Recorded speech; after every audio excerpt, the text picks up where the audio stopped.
प्रश्न है संघवाद क्या है, जो कक्षा 10 एवं अन्य परीक्षा के लिए उपयोगी है। तो संघवाद किसे कहते हैं? जिस शासन व्यवस्था में सत्ता की साझेदारी दो या दो से अधिक स्तरों पर होती है उसे संघवाद कहते हैं। जैसे दो या दो से अधिक स्तर इस तरह से होता है, राज्य सरकार, केंद्र सरकार, पंचायती राज को भी हम इसमें रखते हैं। मतलब केंद्र सरकार के अंतर्गत बहुत सारे राज्य और केंद्र शासित प्रदेश से मिल करके एक बहुत बड़ा केंद्र सरकार का एक संघ बनता है जिसे संघवाद कहा जाता है। इसको हम इस तरह से समझ सकते हैं संघवाद, जैसे यहाँ पर भारत संघ, भारत एक संघ है। तो किसका संघ है?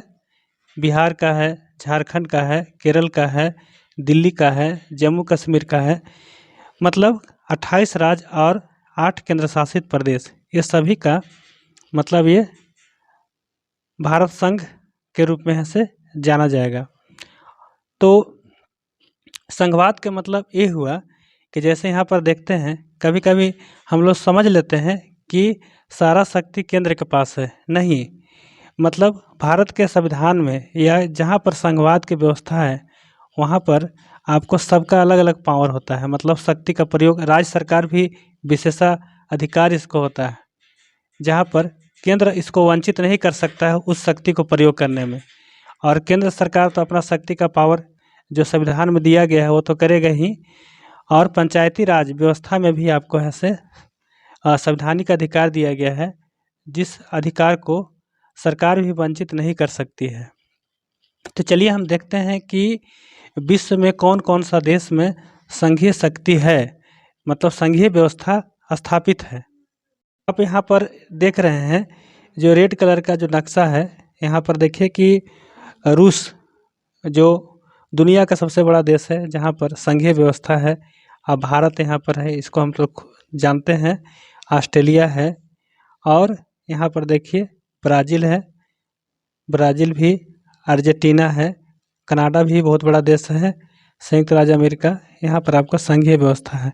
इसके अलावा और बहुत सारे छोटे छोटे कंट्री हैं जहाँ पर संघीय व्यवस्था है, राज्यों का एक संघ है। अब जानते हैं कि संघीय व्यवस्था में इसका विशेषता क्या होता है। तो विशेषता भी जानना जरूरी है क्योंकि इसको समझने के लिए। तो इसका विशेषता देखिए इस तरह से है।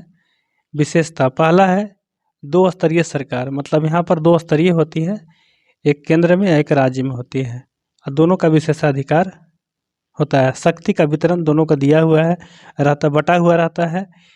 और सबसे महत्वपूर्ण बात है कि यहाँ पर लिखित संविधान होती है और उसी के आधार पर शासन चलता है। स्वतंत्र न्यायपालिका, मतलब राज्य और केंद्र के दोनों के बीच में आपको स्वतंत्र न्यायपालिका होती है। और वित्तीय स्वायत्ता भी, मतलब ऐसा नहीं है कि राज्य सरकार संपूर्ण पूरी तरह से आपको केंद्र पर आश्रित होती है, कुछ उसको विशेषाधिकार शक्ति है, वित्तीय पावर भी है जो राज्य को दिया जाता है।